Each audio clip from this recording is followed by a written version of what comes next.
پہ سجدوں کی بستی بسانے آیا ہے.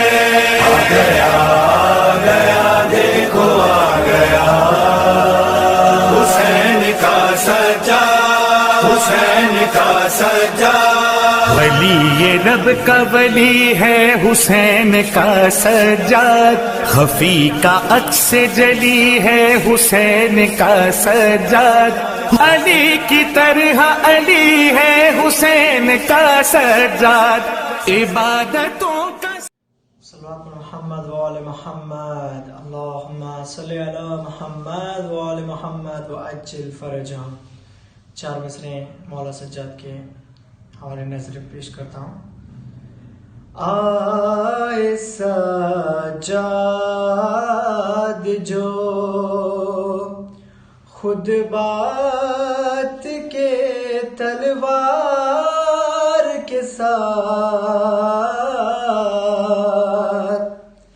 آئے سجاد جو خود بات کے تلوار کے ساتھ، کانپ اٹھی تختے یزیدی در و دیوار کے ساتھ، کانپ اٹھی تختے یزیدی در و دیوار کے ساتھ. ہتھ قریب میری میں پڑھتے تھے جو سجاد نماز،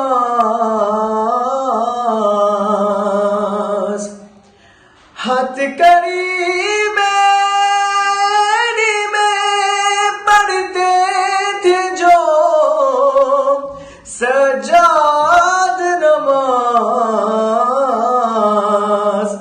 دین بھی سجدے میں جھک جاتا تھا بیمار کے ساتھ.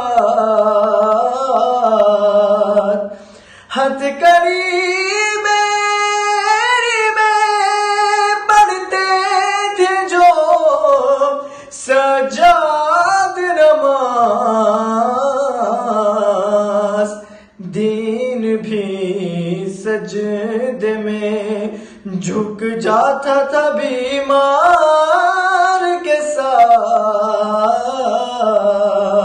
نعرہ صلوات. کی سلطنت کے مالک و مختار آتے ہیں، شفا کی سلطنت کے مالک و مختار آتے ہیں، شفا کی سلطنت کے مالک و مختار آتے ہیں. مناؤ جشن صحت عابد بیمار آتے ہیں، مناؤ جشن صحت عابد بیمار آتے ہیں.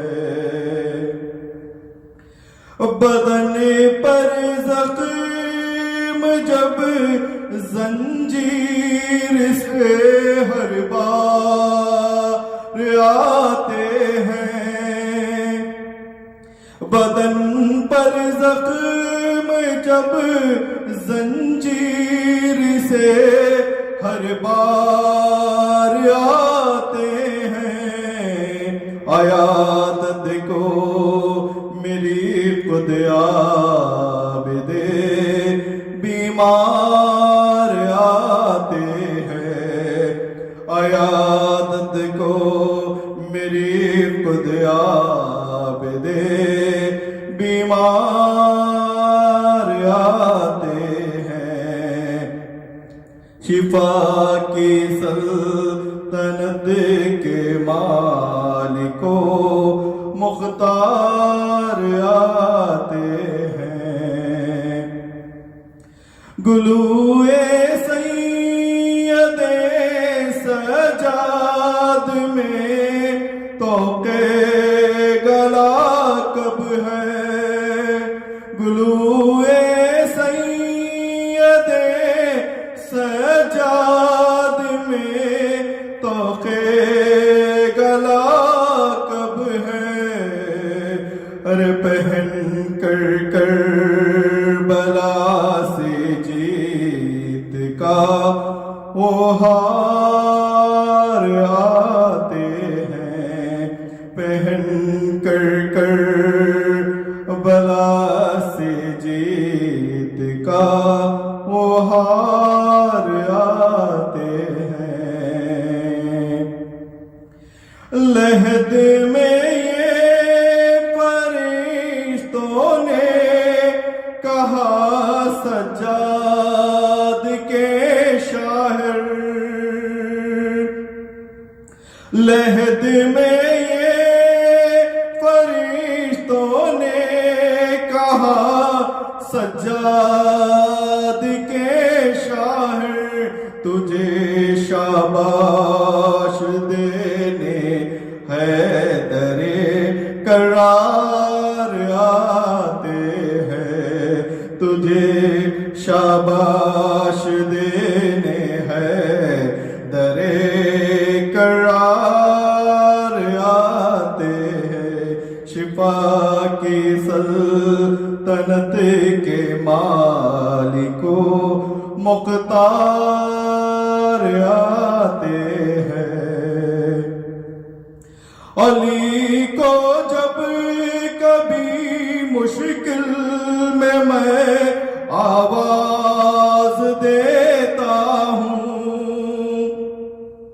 علی کو جب کبھی مشکل میں آواز دیتا ہوں علی کے ساتھ میں سجاد بھی ہر بار آتے ہیں علی کے ساتھ میں سجاد بھی ہر بار آتے ہیں شفا کی سلطنت کے مالکو مقتدار آتے ہیں ہٹا کر بھیڑ کو بولا ادب سے خانہ کعبہ ہٹا کر بھیڑ کو بولا ادب سے خانہ کعبہ زے قسمت میری جانب میرے سرکار آتے ہیں زے قسمت میری جانب میرے سرکار آتے ہیں شفا کی سلطنت کے مالکو مختار آتے ہیں مناؤ جشن صحت عابد بیمار آتے ہیں اعوذ باللہ من الشیطان الرجیم بسم اللہ الرحمن الرحیم بے حد ممنون و متشکر ہوں جناب عباس علی صاحب کا الکریم چینل کے جو بانی ہیں ان کی خدمت میں آج کی پرمسرت تاریخ جس میں امام زین العابدین کی ولادت ہے تمام مومنین جہان کو تبریک پیش کرتا ہوں اور دو مصروں سے آغاز کرتا ہوں اپنے کلام کا ظلم جلا جب مظلوموں کی آہوں کے انگاروں پر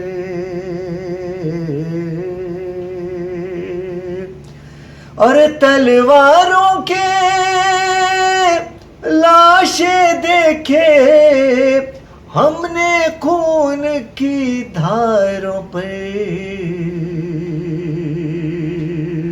اور ایک قیدی کی زنجیروں کا، ایک قیدی کی زنجیروں کا عکس پڑا اتنا گہرا،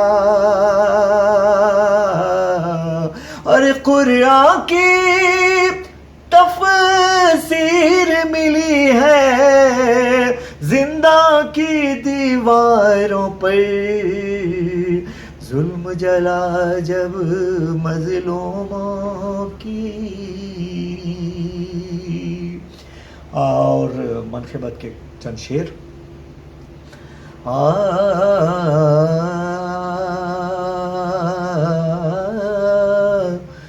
فاتح کرب و بلا سجاد ہے،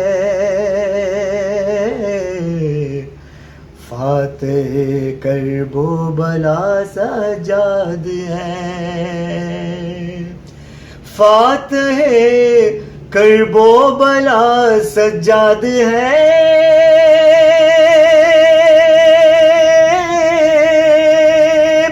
فاتح کرب و بلا سجاد ہے، مظہر شیر خدا سجاد ہے، فاتح کرب و بلا سجاد ہے، فاتح کرب و بلا سجاد ہے، مظہر شیر خدا سجاد ہے، مانگ لو ہے مانگ لو حاجات اپنی باخدا،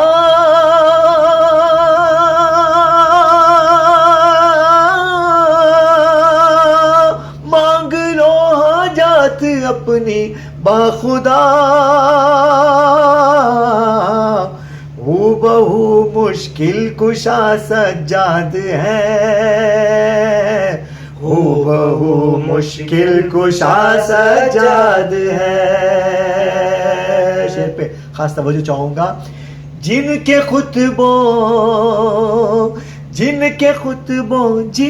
خطبوں سے ہلا دربار بھی،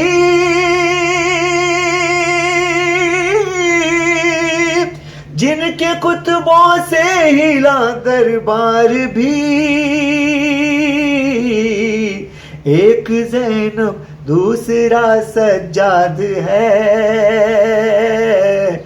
ایک زینب دوسرا سجاد ہے، ابن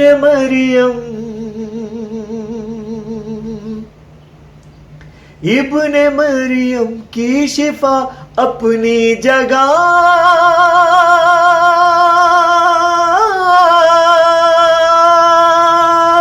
ابن مریم کی شفا اپنی جگہ، اور شفا کی بھی شفا سجاد ہے، اور شفا کی بھی شفا سجاد ہے،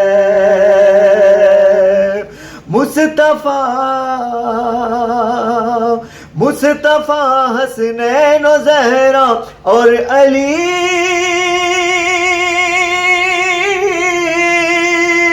مصطفیٰ حسنین و زہرا اور علی کی طرح نور خدا سجاد ہے، کی طرح نور خدا سجاد ہے، فاتح کرب و بلا سجاد ہے، مظہر شیر خدا سجاد ہے، حضرت شبیر زہرا کی دعا،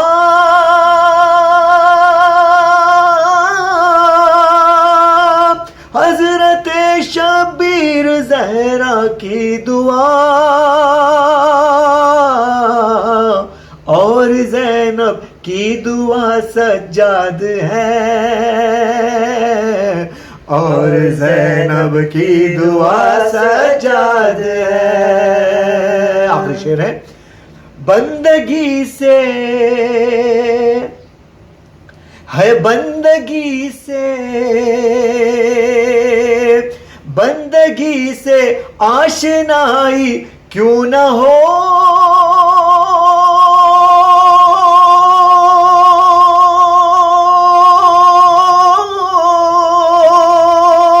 بندگی سے آشنائی کیوں نہ ہو،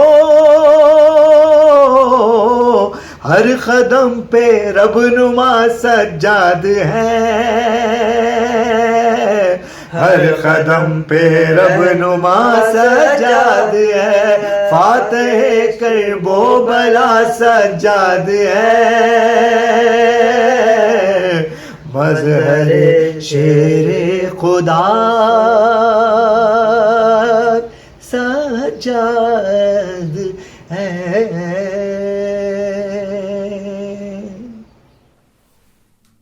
لا حول ولا قوة إلا بالله العلي العظيم.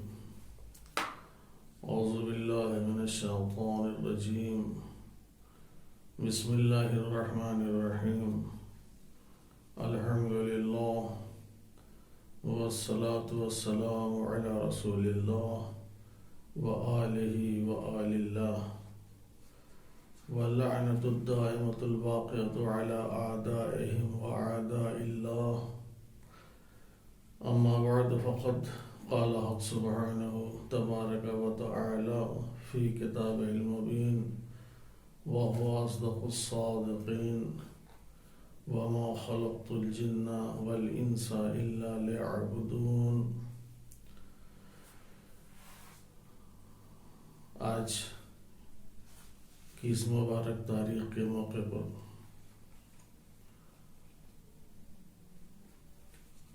جو امام سجاد علیہ السلام کی ولادت و سعادت کی تاریخ ہے، تمام جہان تشیع کی خدمت میں ہدیہ تبریک و تہنیت پیش کرتا ہوں،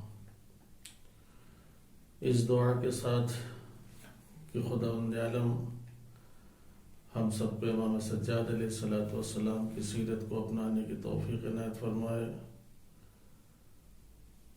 اور ان کی سیرت پر چلنے کی توفیق عطا کرے. ہونا یہی چاہیے کہ جب بھی جس امام کی ولادت یا شہادت ہو، ایسے موقع پر اس امام کی سیرت بیان کی جائے تاکہ اس سیرت کو ہم اپنے وجود میں اتار سکیں اور ہم اپنے وجود کا حصہ بنا سکیں. امام سجاد علیہ السلام کے والد ماجد کا نام امام حسین علیہ السلام ہے اور والدہ کا نام شہر بانو، جو بادشاہ ایران یزدجرد کی بیٹی تھیں. امام سجاد علیہ السلام کی جب ولادت ہوئی تو تاریخ نے جو بیان کیا وہ یہ کہ وہ ماں جس نے امام سجاد علیہ السلام کو جنم دیا بہت ہی حسرت اور بہت ہی آرزو تھی کہ میں اپنی آغوش میں اس بچے کو قربان چڑھاؤں، اس بچے کو کھلاؤں، اس بچے کی تربیت کروں. لیکن وہ ماں چند دنوں کے عرصے میں اس دنیا سے خدا حافظی کر گئی. یہ بہت ہی افسوس کا مقام تھا، جس کے سر پہ ماں کا سایہ نہ ہو. اس بچے کے لیے تربیت کے حوالے سے ہو یا تعلیم کے حوالے سے ہو بہت مشکل ہوتی ہے. لیکن امام سجاد علیہ السلام کی زندگی کو اگر دیکھیں تو تعلیم کے لحاظ سے، تربیت کے لحاظ سے، عبادت کے لحاظ سے، اطاعت کے لحاظ سے اپنے زمانے کے تمام لوگوں سے افضل اور بہتر تھے۔ عبادت میں دیکھیں تو ان سے بڑا عابد کوئی نہیں، علم میں دیکھیں تو ان سے بڑا عالم کوئی نہیں، شجاعت اور بہادری میں دیکھیں تو ان سے بڑا شجاع اور بہادر کوئی نہیں، سخاوت میں دیکھیں تو ان سے بڑا سخی کوئی نہیں، احسان و مروت میں اگر دیکھیں تو ان سے بڑا احسان کرنے والا کوئی نہیں، عفو و بخشش میں اگر دیکھیں تو ان سے بڑا عفو کرنے والا کوئی نہیں۔ یعنی ہر وہ قدر جس کی وجہ سے ایک انسان کی عظمت میں اضافہ ہوتا ہے، وہ ساری قدریں آسمان سے باتیں کر رہی تھیں، وہ ساری قدریں آسمان سے چھو رہی تھیں، اور کیوں نہ چھوئیں، اس لیے کہ یہ آسمانی مخلوق تھے، یہ جہانی مخلوق تھے۔ اور اس دنیا میں آنے کے بعد انبیاء ہوں یا ائمہ علیہم السلام ہوں، ان کا جو سب سے بنیادی کام تھا وہ یہ کہ عبادت اور اطاعت کے ذریعے سے اپنے آپ کو خداوند عالم سے قریب کریں۔ لہذا انبیاء نے بھی یہی کیا اور ائمہ علیہم السلام نے بھی یہی کیا۔ ارشاد ہوتا ہے وَلَقَدْ بَعَثْنَا فِي كُلِّ أُمَّةٍ رَسُولًا أَنِ اعْبُدُوا اللَّهَ فَاجْتَنِبُوا الطَّاغُوتَ۔ خداوند عالم نے جتنے نبی اور جتنے رسول کو اس دنیا میں بھیجا، ان سے جو پہلی خواہش رہی کہ ان اعبدوا اللہ، تم سب کے سب عبادت کرو۔ یعنی خلقت انبیاء کا مقصد، خلقت ائمہ علیہم السلام کا مقصد، خلقت جہان کا مقصد صرف اور صرف عبادت۔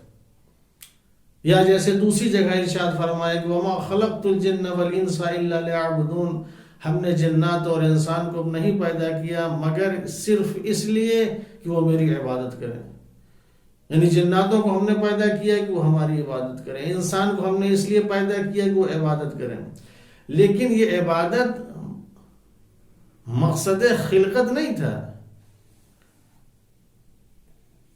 یہ عبادت اس لیے پیدا کیا کہ اس عبادت کے ذریعے انسان کمال تک پہنچے گا۔ یعنی عبادت ترقی اور کامیابی کا زینہ ہے، عبادت حصول کمال کا بہترین ذریعہ ہے، عبادت درجہ عبودیت حاصل کرنے کا بہترین مقام ہے۔ لہذا ہر ایک سے یہی کہا کہ ان اعبدوا اللہ، عبادت کرو تاکہ عبودیت کے مقام پر فائز ہو، عبادت کرو تاکہ درجہ کمال حاصل کرو، عبادت کرو تاکہ معراج حاصل کرو۔ اور یہی وجہ ہے کہ انبیاء علیہ السلام نے عبادت کو اپنا شیبہ بنایا، کبھی بھی خداوند عالم کی عبادت سے غافل نہیں ہوئے۔ عبادت کا سب سے بڑا فائدہ یہ ہے کہ جب انسان خدا کی عبادت کرتا ہے تو ایک یہ کہ وہ خدا سے قریب ہوتا ہے اور نزدیک ہوتا ہے، اور دوسرے یہ کہ اس کے اندر اتنی صلاحیت پیدا ہو جاتی ہے کہ وہ طاغوت کا مقابلہ کر سکتا ہے۔ اس لیے کہ جسے معلوم ہے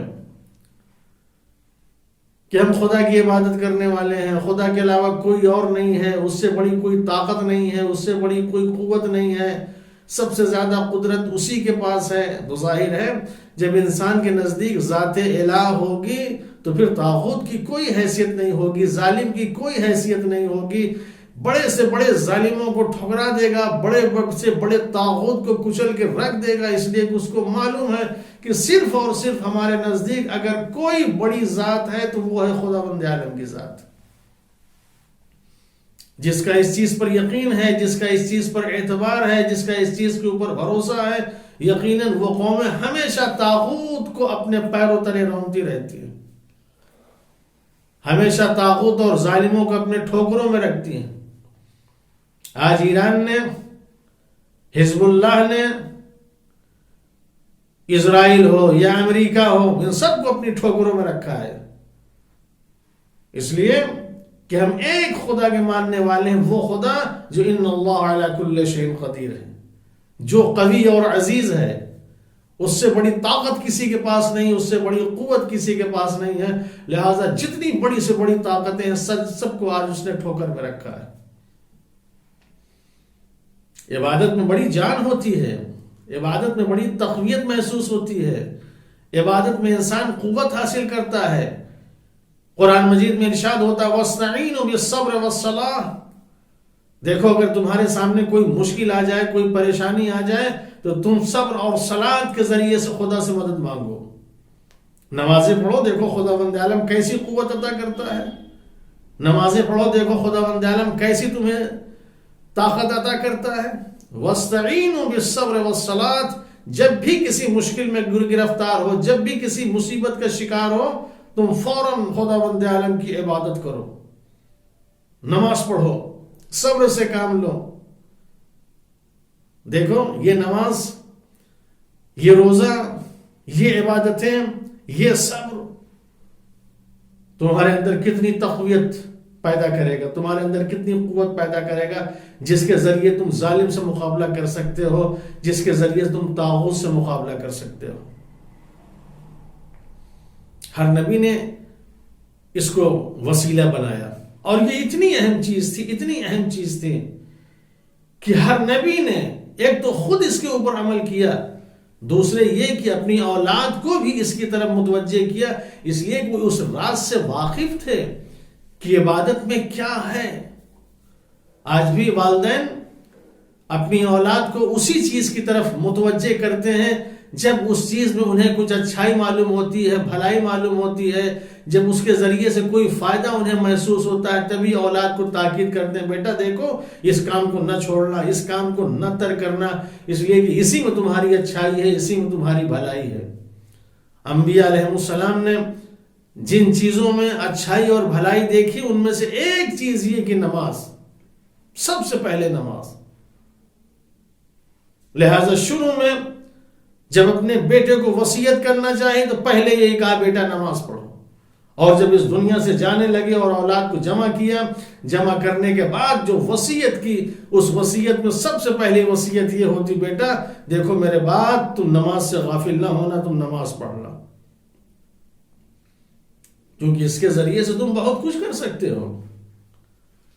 آج ہم جو دور ہیں، آج ہمارے پاس جو قوت اور طاقت نہیں ہے، آج ہمارے پاس ویسی عبادت نہیں ہے، ویسی اطاعت نہیں ہے، جیسی عبادت ہمیں خدا کی کرنا چاہیے ویسی عبادت ہم نہیں کر پاتے. وجہ یہ ہے کہ وہ ایمان، وہ یقین جس کے سہارے انسان عبادت کرتا ہے، ہر چیز سے بے نیاز ہو جاتا ہے، وہ چیز ہمارے اندر نہیں ہے.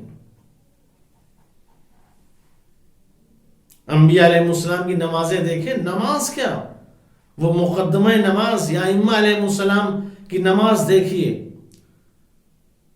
نماز سے پہلے جو مقدمہ نماز وضو ہے، جب وضو کرنے کے لیے جاتے تھے تو ان کی کیا کیفیت ہوتی تھی، چہرے کا رنگ زرد ہو جاتا تھا، جسم لرزنے لگتا تھا، کانپنے لگتے تھے، قریب یہ کہ اب گریں تب گریں یہ عالم ہوتا تھا.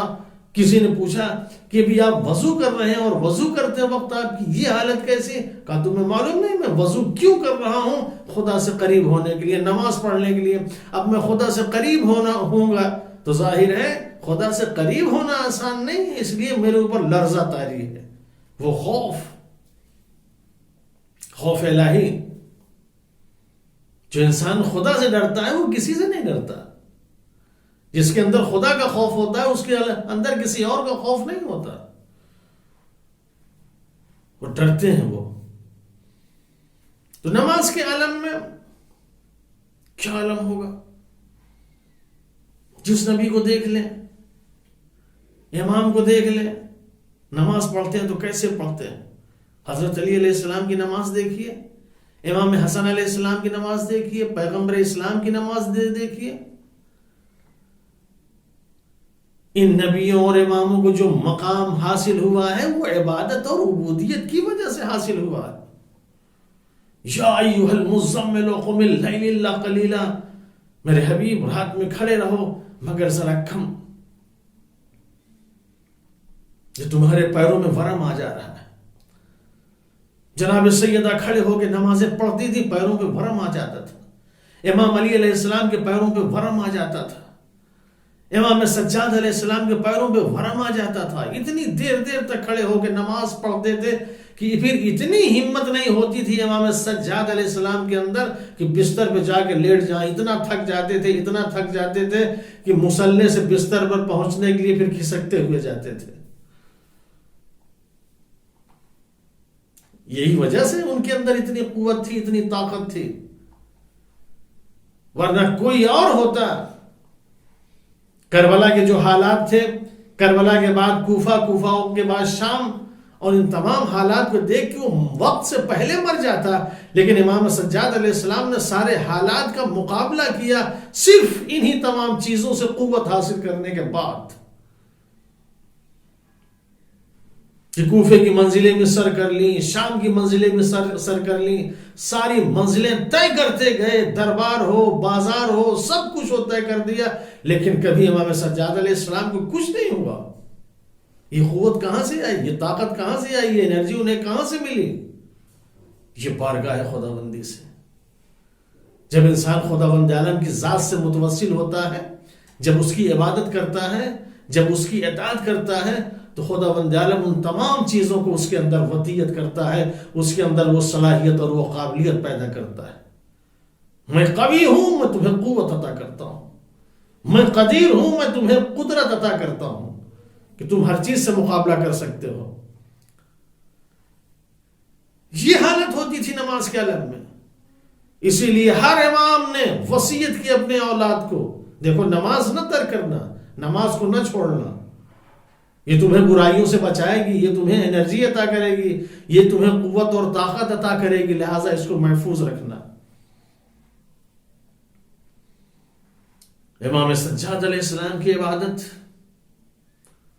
واقعی یہ عبادتیں ہمارے جیسی نہیں تھیں۔ جب یہ عبادت کے لیے کھڑے ہوتے تھے تو خداوند عالم کے سامنے اتنا محو ہو جاتے تھے، ایسی عبادت کرتے تھے، دنیا و ما فیہا کی خبر نہیں ہوتی تھی۔ کیا کر رہے ہیں، کیسی عبادت کر رہے ہیں۔ امام سجاد علیہ السلام کے لیے ملتا ہے کہ ایک مرتبہ امام سجاد علیہ السلام نماز تہجد پڑھ رہے تھے، ایک اژدہا آیا، اور وہ اژدہا آنے کے بعد امام کے پیر کے انگوٹھے کو چبانے لگا، چباتا رہا، بہت دیر تک چباتا رہا، لیکن امام کی نماز کے اوپر ذرہ برابر حرف نہ آیا، نہ نماز توڑی، نہ مصلی سے ہٹے، کچھ نہیں کیا، نماز پڑھتے رہے۔ اور جب شیطان، یہ اژدہا کوئی اور نہیں تھا، یہ شیطان تھا جو اژدہے کی شکل میں آ کے ڈرانا چاہ رہا تھا، امام سجاد علیہ السلام کو نماز سے غافل کرنا چاہ رہا تھا، لیکن یہ امام تھے جو عبادت الہی میں ایسا محو تھے کہ یہ شیطان، یہ اژدہا انگوٹھا چباتا رہا، مگر امام سجاد علیہ السلام کی عبادت میں ذرہ برابر فرق نہ آیا۔ پوری نماز تمام کی، جب نماز تمام کر لی اور شیطان نے دیکھا کہ ان کی نماز کے اوپر کسی طرح کا کوئی حرف نہ آیا، تو شیطان خود پریشان ہو گیا، اور جب امام سجاد علیہ السلام کی اس طرح کی عبادت دیکھی تو آواز غیب آئی، انتا زین العابدین، انتا زین العابدین، انتا زین العابدین۔ ایک مرتبہ نہیں، 3 مرتبہ کہا، تم زین العابدین ہو، تم زین العابدین ہو، تم زین العابدین ہو۔ یعنی عبادت کی اگر زینت اگر کوئی ہے تو کوئی اور نہیں، وہ امام سجاد علیہ السلام ہے۔ یہ عبادت کی زینت ہے، یہ اور کیوں نہ ہو، یہ نماز میں اتنے کیوں مہون ہو؟ ان کے ساتھ سب کی نمازیں آپ دیکھ لیں، امام علی علیہ السلام کی نماز دیکھیے، امام علی علیہ السلام کے پیر میں تیر لگا، مشہور واقعہ ہے، تیر لگا ہے،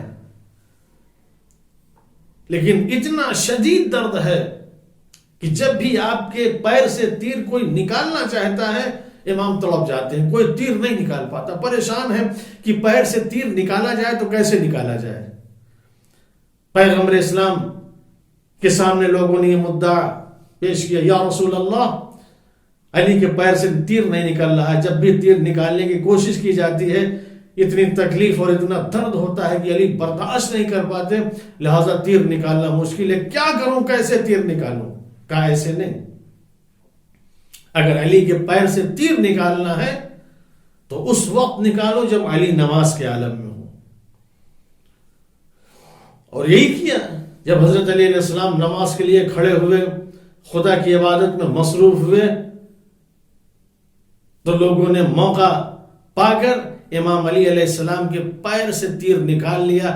حضرت علی علیہ السلام کو پتہ بھی نہ چلا، معلوم بھی نہ ہوا۔ اب جب نماز کے بعد دیکھتے ہیں تو آپ کے پیر میں وہ تیر نہیں ہے، آپ کو خود تعجب ہوا، آخر یہ تیر ہوا کیا؟ پوچھا کیسے تیر نکلا؟ کہا مولا جب آپ نماز کی حالت میں تھے، نماز پڑھ رہے تھے، تو اس وقت آپ کے پیر سے تیر نکال لیا گیا۔ جس کی توجہ ایسی ہو، کیا کہنا، ہماری بھی نمازیں ایسی ہونی چاہیے۔ جب بھی ہم خدا کی بارگاہ میں کھڑے ہوں، سکون کے ساتھ کھڑے ہوں، وقار کے ساتھ کھڑے ہوں، اطمینان کے ساتھ کھڑے ہوں، اور اس کی نماز پڑھیں تو ایسی پڑھیں کہ واقعاً ایک حاکم کے سامنے کھڑے ہیں، جہاں انسان بے حس و بے حرکت کھڑا ہو۔ امام سجاد علیہ السلام نماز پڑھ رہے تھے، دوست سے آپ کی ابا سرک گئی، لیکن امام نے ابا کو چھوا نہیں، ابا کو ٹھیک نہیں کیا، ابا کو اٹھایا نہیں۔ لوگوں نے پوچھا مولا آپ کے دوست سے ابا سرک گئی، آپ نے اسے اٹھایا بھی نہیں، آپ نے اسے ٹھیک بھی نہیں کیا۔ امام نے کہا تمہیں نہیں معلوم میں کس کی بارگاہ میں کھڑا تھا؟ میری مجال تھی کہ میں اپنے ابا کو صحیح کرتا، میں اپنی ابا کو ٹھیک کرتا، میں اس کی بارگاہ میں کھڑا تھا، میں اس کی بارگاہ میں حاضر تھا۔ وہ حکم الحاکمین، میری یہ جرت، میری یہ ہمت، اس طریقے کی عبادتیں۔ ہم جب نماز پڑھنے کے لیے کھڑے ہوتے ہیں، ہماری نمازیں کیسی ہوتی ہیں، ہماری تسبیح کیسی ہوتی ہے؟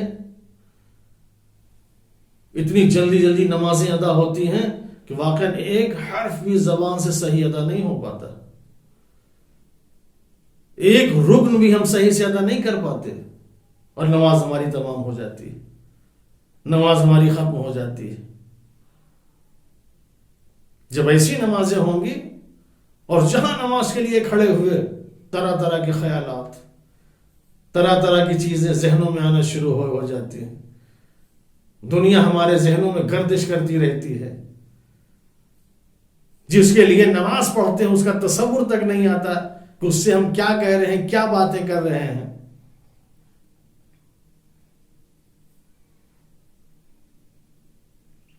یہ کیسا سجدہ، یہ کیسی نمازیں؟ کسی شاعر نے کہا تھا ایسی نماز اور ایسی عبادت سے کیا فائدہ؟ یہ عبادت نہیں، واقعاً توہین ہے۔ سر تو سجدے میں ہے، دل اور ہی کہیں ہے، یہ بندگی نہیں، توہین بندگی ہے۔ انسان نماز پڑھ رہا ہے، سجدے کر رہا ہے، دل خدا کی بارگاہ میں ہونا چاہیے، دل خدا سے وابستہ ہونا چاہیے، لیکن ہمارا دل کہیں اور ہوتا ہے، کسی اور چیز میں لگا ہوا ہوتا ہے، سوچ ہماری کوئی اور ہوتی ہے، فکر ہماری کچھ اور ہوتی ہے۔ یہ بندگی نہیں ہے، یہ توہین بندگی ہے۔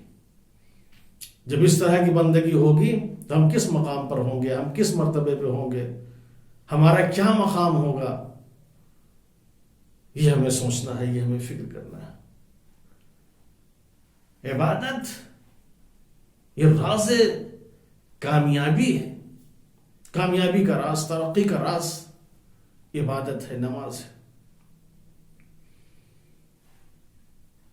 یہ عبادت انسان کو اتنا بلند کرتی ہے، اتنا بلند کرتی ہے کہ آسمان تک پہنچا دیتی ہے۔ یہی نماز انسان کو معراج عطا کرتی ہے، یہی نماز انسان کو بلند کرتی ہے۔ پیغمبر اسلام نے اسی نماز کے لیے کہا الصلاۃ معراج المومن، اگر ایک مومن بلند ہونا چاہتا ہے، ایک مومن اگر معراج کرنا چاہتا ہے، ایک مومن اگر عروج حاصل کرنا چاہتا ہے، نماز پڑھے. اور نماز میں بھی جتنا انسان اپنے آپ کو خدا کے سامنے جھکائے گا، جتنا اپنے آپ کو خدا کے سامنے مٹا دے گا، ختم کر دے گا، خدا بند عالم اسے اٹھا کے اتنا بلند کر دے گا، اتنا بلند کر دے گا. لہذا سجدہ جب انسان کی خاکساری، جب انسان کی انکساری، جب انسان کی تواضع کی انتہا ہو جاتی ہے تو خدا بند عالم اس انسان کو اتنا بلند کرتا ہے، اتنا بلند کرتا ہے، کہتا ہے یہ تمہارا سجدہ، اب اس سجدے نے تمہیں اتنا بلند کر دیا ہے کہ تمہاری بلندی کو کوئی چھو نہیں سکتا، تمہاری بلندی تک کوئی پہنچ نہیں سکتا. الصلاۃ معراج المومن، یہ مومن کو شرف حاصل ہے. دنیا کی اور قومیں اگر حاصل کرنا چاہیں تو نہیں کر سکتی. دنیا کی اور قومیں اگر اسے پانا چاہیں تو نہیں پا سکتی جو ایک مسلمان، جو ایک مومن نماز کے ذریعے بلندی اور مقام کو حاصل کر لیتا ہے. جیسے پیغمبر اسلام حضرت محمد مصطفیٰ صلی اللہ علیہ وسلم نے جو معراج اور بلندی حاصل کی، کوئی نبی نہ حاصل کر سکا. اسی طرح ایک مومن جس طریقے سے نماز پڑھ کے معراج اور بلندی حاصل کر لیتا ہے، ویسے خدا کا کوئی اور بندہ جو خدا کی عبادت سے غافل ہے وہ نہیں پا سکتا، وہ نہیں حاصل کر سکتا. تو عبادت یہ ترقی کا راز ہے. خدا بند عالم کی عبادت کریں. ان اعبدوا اللہ، اللہ کی عبادت کرو، طاغوت سے پرہیز کرو، کسی کے سامنے سر نہ جھکاؤ. عبادت کے لیے اس لیے زور دیا جاتا ہے کہ واقعا اگر کوئی اللہ کا عابد بن جائے، عبد بن جائے، غلام بن جائے، مطیع و فرما بردار بن جائے، تو پھر یہ کسی اور کا غلام نہیں ہو سکتا ہے، کسی اور کا بندہ نہیں ہو سکتا، یہ صرف اور صرف اسی کا ہوگا. خدا کا شکر ہے.